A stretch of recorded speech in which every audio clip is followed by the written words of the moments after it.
I hadn't planned on finding another kind of pain that morning. I was just carrying a few bags of old coats to the back of St. Bartholomew's Church, the spot where people usually left their Sunday donations. The rain was falling lightly, drumming a steady rhythm on the tin roof. The air smelled of wax and damp stone, all wrapped in the cold wind of Kentucky. Then, just as the church bells struck 8, I heard a sound that didn't belong to that peaceful morning. Not a human voice. Not the wind. A faint whimper, thin as a thread, lost somewhere in the rain, so weak I thought I'd imagined it. I bent down. Behind an old metal trash bin sat a soaked, misshapen cardboard box. The lid was smudged with ink and dirt, a few strands of yarn stuck to it, and one blurred line of writing that had nearly washed away for donation. I pulled the box closer. Cold water streamed down my wrist. One corner trembled just slightly. I held my breath and lifted the lid. Inside was a puppy, a tiny Doberman, black and tan, no bigger than my palm. It was drenched and trembling violently. Its front paws scratched weakly at the cardboard edge, and its cloudy brown eyes stared straight up at me, the eyes of something that had lost almost all faith, yet somehow hadn't let go. A red nylon cord was tied tight around its neck, digging into the skin until it bled. Beneath the torn cloth lay a small scrap of paper, blurred, soaked, and barely legible except for 2 words, "I'm sorry." I looked up, and rain mixed with tears on my face. The church lights still glowed. The doors were open. People came and went, dropping coats, old shoes, whatever they no longer valued. No one saw the box, no one heard that cry. The world just kept walking, even as life was fading right beneath their feet. I knelt down and touched the puppy's back. Its body was cold as metal. Every fragile breath made its tiny chest quiver like a flame about to die. I whispered, "It's okay, little one. I'm here now." I didn't know how long it could survive. I only knew one thing. I couldn't let it die in a trash corner 10 steps from a church. A woman passed by holding her own donation bag. She saw me and froze. "Oh, dear Lord, is that a dog?" I nodded, unable to speak. She set her bag down, leaned closer, then shook her head, her voice trembling. "Doberman, that breed's dangerous," and she turned away quickly as if dodging a curse. I watched her go, my chest tightening. Dangerous, no. This creature didn't even have the strength to bark. It just breathed and waited. A distant thunder rolled. I pulled my coat tighter around the tiny body. The rain grew harder, each drop striking the cement like a countdown. I'd been a firefighter for more than 30 years. I'd carried children out of burning homes, held dying people in my arms. But never had my heart clenched like this. Not from pity, from shame. Shame that I'd believed this world was still kind enough. I took a deep breath and lifted the puppy. It was so light I feared that if I held it any tighter, it would disappear. When I stood, its eyes fluttered open, weak but fixed on me. That look sent a chill through me. It wasn't the look of an animal. It was the look of a soul asking, "Do I matter?" I couldn't answer. So I just pressed it closer, letting it feel my heartbeat. All my life, I'd believed in action, not miracles. But that morning, for the first time in years, I prayed. "God, if you're still listening, please let me be the miracle for this little one." I stepped out from under the awning. The rain hit my face hard. Behind me, the empty box rocked in the wind, a silent witness to human indifference. I turned once more towards the church, then down to the puppy in my arms. "Come on, kid. No one else is coming." It trembled once, then pressed its head against my chest. For the first time in years, I felt something real warmth, fanned too.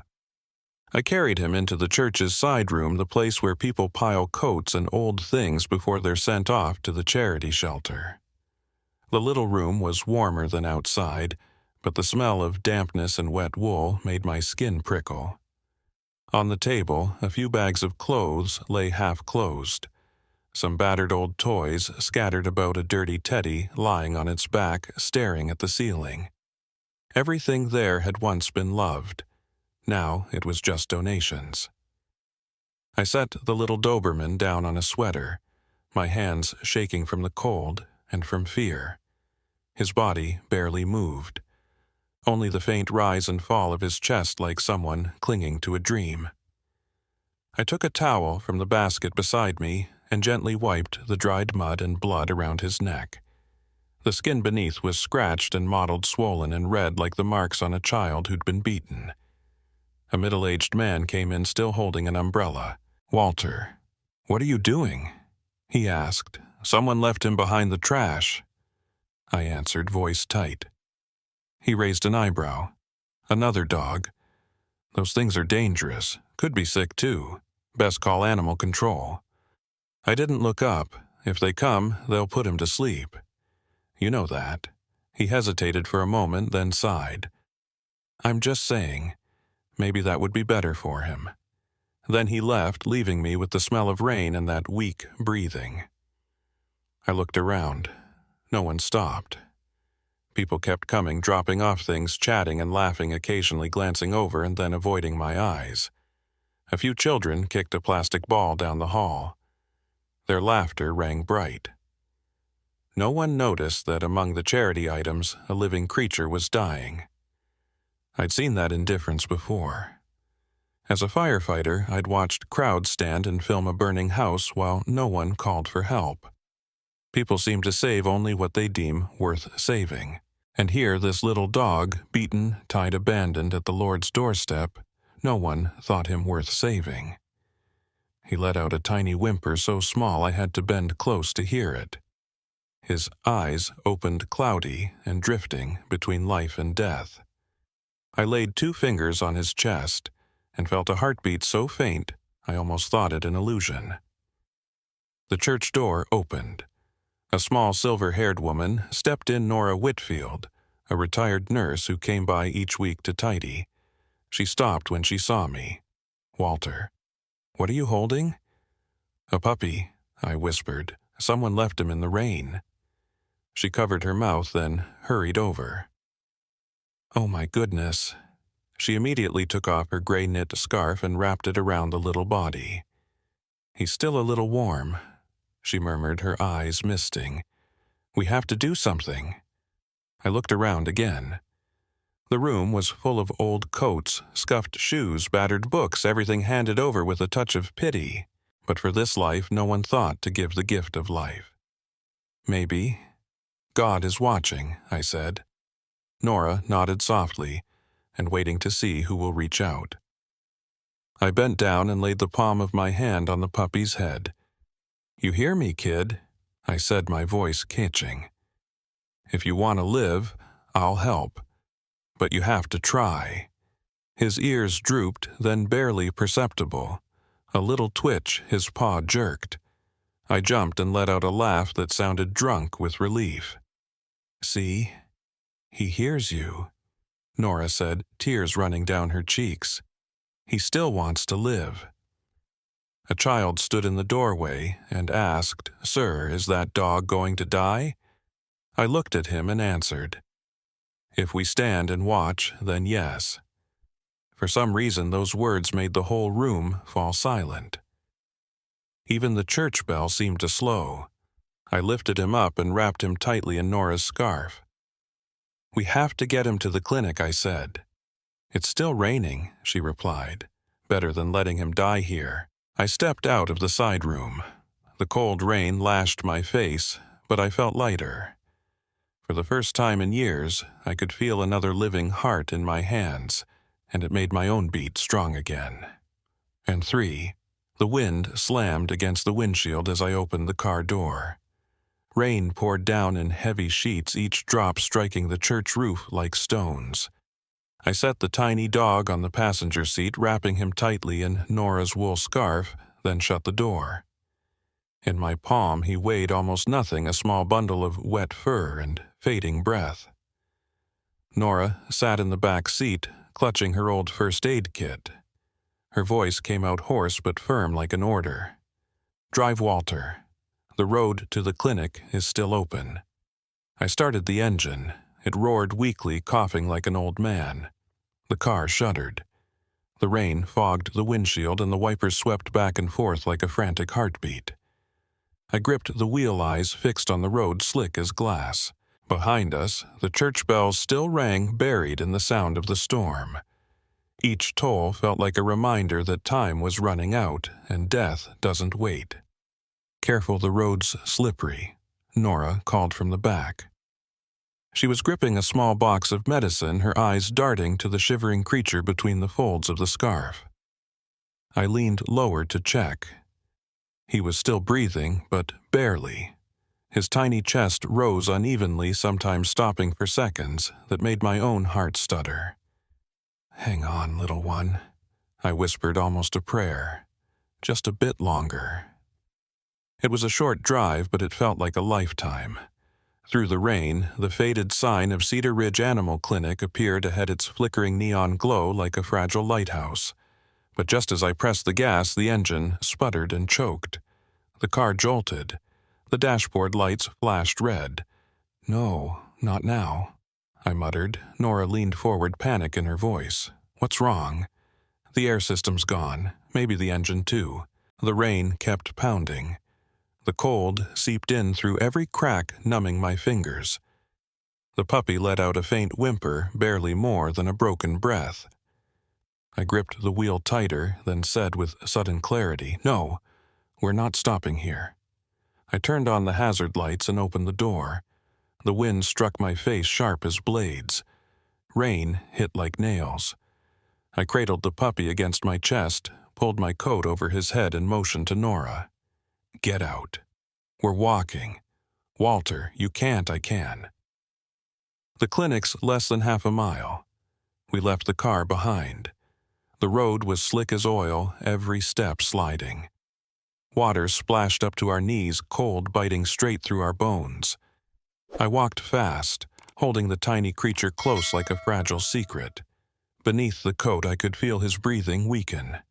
A part of me wanted to give up, but every time I thought of that soaked box behind the church where he'd lain alone among the discarded things, I tightened my arms. We crossed through the small town. Storefront lights shimmered on the puddles. No one was outside.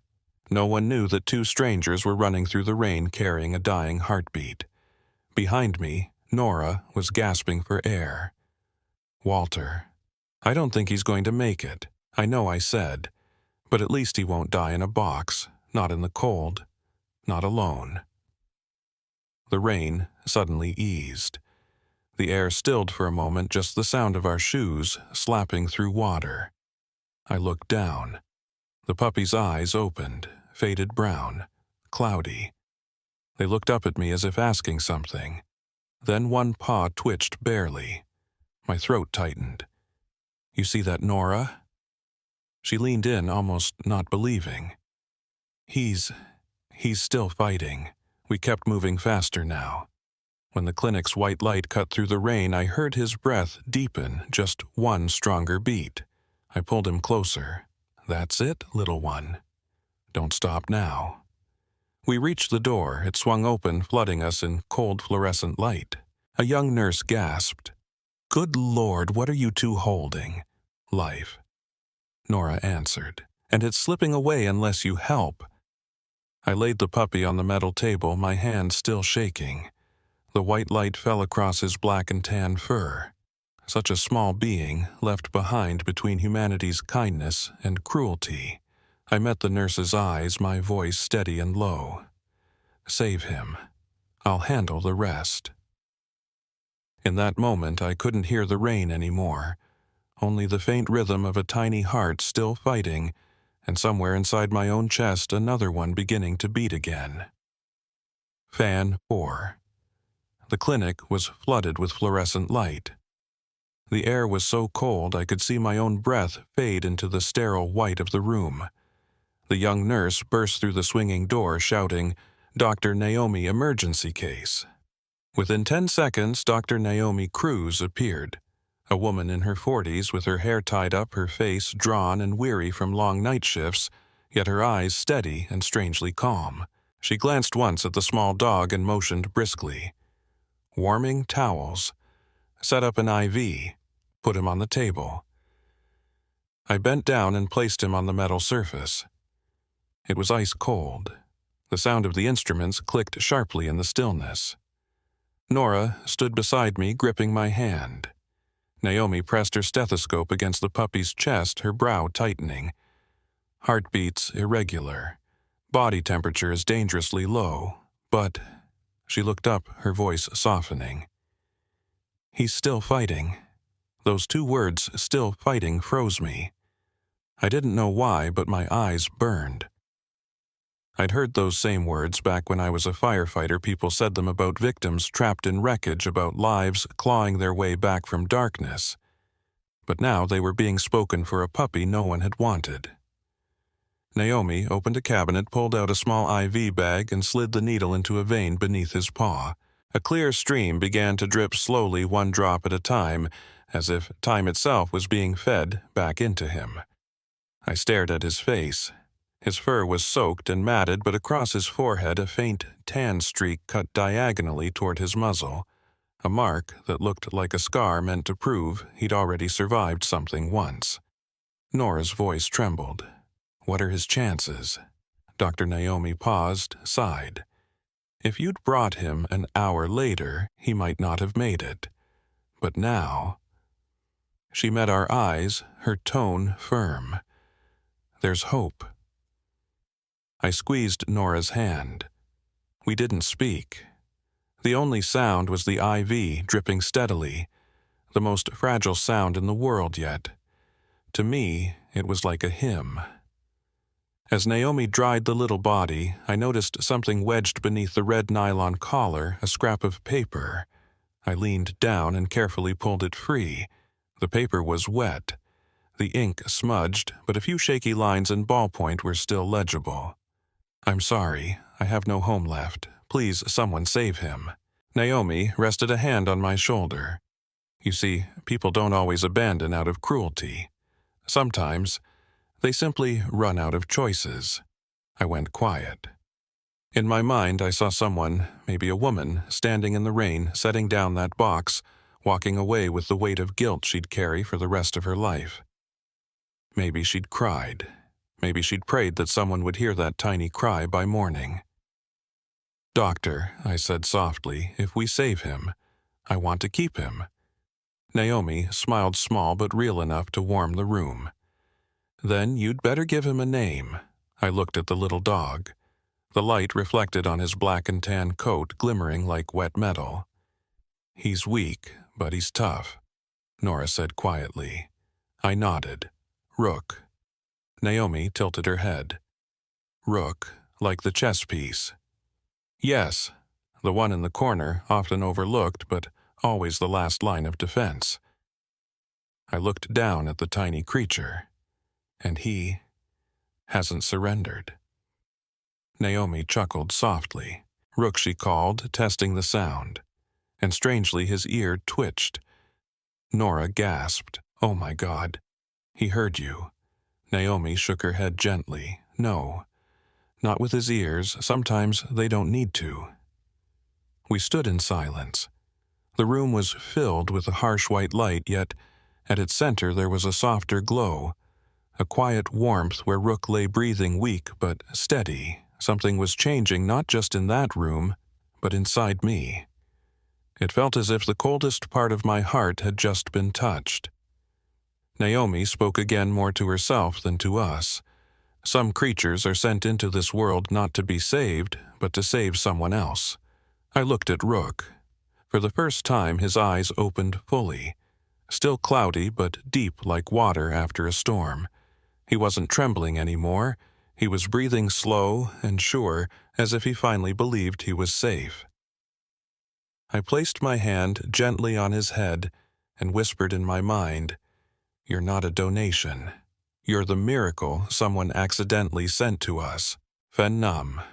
3 days later, Rook was cleared to come home. My house sat at the end of a quiet street where old maple trees shed golden leaves across the steps. Winters in Kentucky had a way of sneaking up on you, a slow, bone-deep cold that made you remember what you'd lost more than what you still had. I unlocked the door and stepped into the living room that had grown too familiar with silence. Linda's rocking chair still sat by the window. Her picture frame, the one I turned face down the day we buried her, remained untouched. I'd never had the courage to lift it again. Now, in my hands, I carried a small life sleeping inside the wool scarf Nora had washed clean. The warmth was faint, but it was real. I laid Rook on a blanket near the fireplace. The flicker of the flame shimmered against his black and tan fur. He stirred slightly, tilting his head, breathing hard but steady. I'd removed the red nylon cord that once hurt him and replaced it with a tiny bell Nora had given me. "So you'll still hear him," she'd said, even before he's brave enough to come close. The bell chimed softly each time he shifted. A fragile little sound, but it filled the house in a way silence never could. That night I sat beside him, no newspaper, no TV, just the firelight and the rhythm of his breathing. Each time he shivered, I tensed. Each exhale eased me. I'd never known I could care this much about a single breath. Rook ate very little. Just a few spoonfuls of milk-soaked porridge before stopping, as if he still didn't believe the food was meant for him. I didn't force it. I just stayed still. Sometimes he'd look up, eyes wary and uncertain, like an abandoned child trying to decide whether the stranger before him was truly kind. I knew that feeling. When Linda died, I was the same. I didn't trust anyone. I didn't trust the world. I just wanted to fade quietly into the background. But that night, when Rook tucked his head under the blanket, the little bell chimed again, and that faint sound reminded me that someone still needed to know I was alive. I reached up to the shelf and pulled down the last letter Linda had written before she passed. I'd never opened it. The paper was yellowed, the handwriting slanted and familiar. "Walter, if there ever comes a day when you feel so alone, you wish to disappear save something smaller than yourself. Sometimes the only way to keep living is to help something else live." I folded the letter without finishing. Rook lifted his head, ears tilting as if he'd heard her too. I laughed, a sound so foreign it startled even me. "You hear that, little one? Seems Linda's still teaching us both." He didn't understand, but his tail twitched and the bell chimed once more. A small sound, but warm. In the days that followed, I began rising earlier, brewed coffee, fed him, opened the curtains to let the morning light spill in something I hadn't done in years, afraid it would only remind me how empty the house was. Now sunlight poured over Rook's resting spot, turning his fur silver at the edges. He was still fragile, but every day he crept a little closer, testing trust, one step at a time. Sometimes he'd come near, rest his head on my shoe, then retreat again. Other times he'd just lie there listening to the wind, eyes half closed. The house had found a new rhythm, slow, gentle, alive. One afternoon I saw Rook try to stand. He wobbled, but managed a few steps. The bell rang softly, one beat at a time. He stopped right in front of me, sat down and looked up. I bent over and stroked his head. "Hey there, little soldier," I whispered. "Looks like we're both learning how to live again, huh?" He pressed his nose against my hand. That small gesture broke something open in me, because in that moment I knew I wasn't alone anymore. The house no longer smelled of ashes or years gone by. It smelled of milk of wool, and of breath, the scent of a life returning. Fan 6. That night, the wind howled harder than ever. The old maple branches outside beat against the windows, making that dry, hollow sound like someone knocking endlessly on the doors of memory. The lights flickered a few times, then went out completely. The house fell into darkness, leaving only the faint, dying glow of the fire. I groped for the flashlight. The dim beam swept across the floor where Rook lay. But there was no chime, no breath. I dropped to my knees, my heart pounding wildly. Rook, no answer. I touched him cold, so cold it made my skin tighten. I lifted him, wrapped him in the wool blanket, pressed him to my chest. My breath soaked the fur around his neck, but his small body stayed still. No, buddy. Don't give up. Not now. I held him tighter. The wind outside howled through the cracks long and low, like a cry. The house felt too big, too silent, just like the night I lost Linda. That same helplessness, the kind that comes when you feel something precious slipping away right in your arms. I bowed my head and pressed my lips to his forehead. If anyone's listening, please don't take him. In that moment, I wasn't thinking about faith or miracles, only warmth. I kept my hand on his chest, not moving. A minute, two, nothing. Then, suddenly a faint twitch. A soft, hoarse whimper so small it barely broke the air, but it was there. My heart slammed in my chest. That's it, little one. That's it.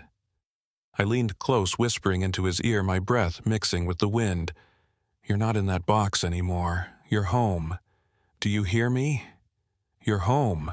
The tiny bell gave a faint chime so thin it sounded like hope brushing against the dark. I laughed, tears running down my face before I even noticed. I didn't sleep at all that night. I just sat there holding Rook in my arms, listening to the rhythm of his breath and my heartbeat merging into one. When dawn finally crept through the curtains, the first light caught on his damp fur, and I saw his chest rise again, steady, deeper this time. Rook lifted his head, trembling eyes meeting mine.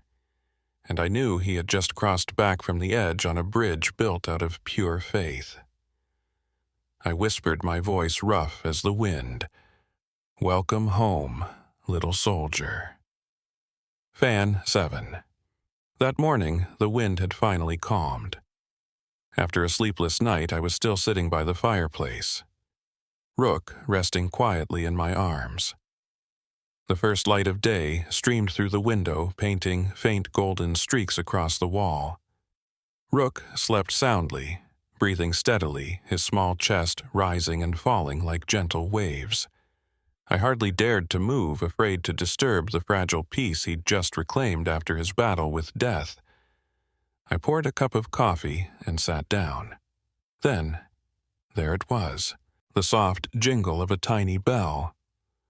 Rook lifted his head, gave a small shake, his ears twitching clumsily. He looked around as if waking into a brand new world. I smiled. Your first morning, Rook. I opened the door. The cold air rushed in, carrying the earthy scent of rain-soaked ground. The backyard glistened with puddles. The weak sunlight sparkled on each drop, clinging to the grass. I carried Rook outside and set him down on the damp lawn. At first, he could barely stand, his legs trembling, steps uneven. Every move took effort, but the light, the air, the chirping birds, all of it seemed to fill him with wonder, strong enough to forget the pain. And then, for the first time since I'd found him, I saw his tail wag. I knelt down and whispered, "Go on, little one. The world's waiting." He took 3 shaky steps, then turned back to look at me. Those brown eyes were no longer cloudy. They shone warm, alive, filled with light. He drew in a deep breath. His mouth opened. His throat trembled. And he barked, rough, broken, hoarse, but clear as a heartbeat cutting through the quiet morning. I froze. God, that sound felt like life itself, a declaration that he was back and would never bow to fear again. Rook barked a second time, louder now, bolder. Then he began to leap awkwardly across the grass water, splashing, tail wagging wildly. I laughed, tears spilling down before I even noticed. "Well done, little soldier," I said softly. "You've won." The bell on his collar jingled with every step. The morning light caught his fur, turning it to silver. That sight, simple yet sacred, broke through a world too used to loss. Nora came by near noon, carrying a bag of fresh food. The moment she stepped into the yard, she stopped. My God, she whispered, tears flooding her eyes. He's running. I nodded, unable to speak. Two old souls standing in the yard, watching a once dying Doberman race in circles around us, witnessing life itself being rewritten. She set the bag down and pulled out a small piece of fabric embroidered with the words, Second Bell Fund. Ruby came up with the name she said. She said, whenever the church bell rings a second time, it means someone's been saved. I smiled. Then, Rook's our second bell. From that day, everything changed. A photo of Rook, standing under the sunlight, ears high, eyes bright, was posted on the community page. Hundreds of comments poured in. People shared stories of animals they'd rescued, or how those animals had rescued them from loneliness in return. The small story of one Doberman became a thread connecting hearts that had long stopped feeling. Now, every morning, I still open the door and let Rook run through the yard, his little bell singing in the breeze. Sometimes people passing by call out, "He's beautiful, you've trained him well." I just shake my head and smile. I didn't teach him anything. He's the one who taught me to keep believing in goodness, even after it's gone cold. I bent down and stroked his head. Rook looked up at me, his eyes bright as if they could see right through to the part of my past I thought I'd buried. "You know," I said softly, "we were both left behind once. But as long as someone comes back, no one's ever truly forgotten." He barked again, clear, strong, full of life. The sound carried across rooftops down the quiet street where a few people paused, looking up with small smiles, not knowing why their hearts suddenly felt warmer. Maybe we can't save the whole world, but sometimes, hearing one small cry in the rain, it's enough to save someone's world. Rook was once abandoned in the cold. Now he runs in the sun, his little bell ringing like a reminder that miracles come from those who don't turn away. Thank you for staying, for listening, for believing that kindness still exists. And I want to ask you something. Have you ever saved a small life? Or has one ever saved you on a dark day? Share your story in the comments. So, the second bell keeps ringing, so someone out there knows hope is still alive. Subscribe to our channel and help us keep spreading love. Every share lets another life be seen. Every comment brings another heartbeat back to life. Thank you for not walking away when compassion needed to be heard most.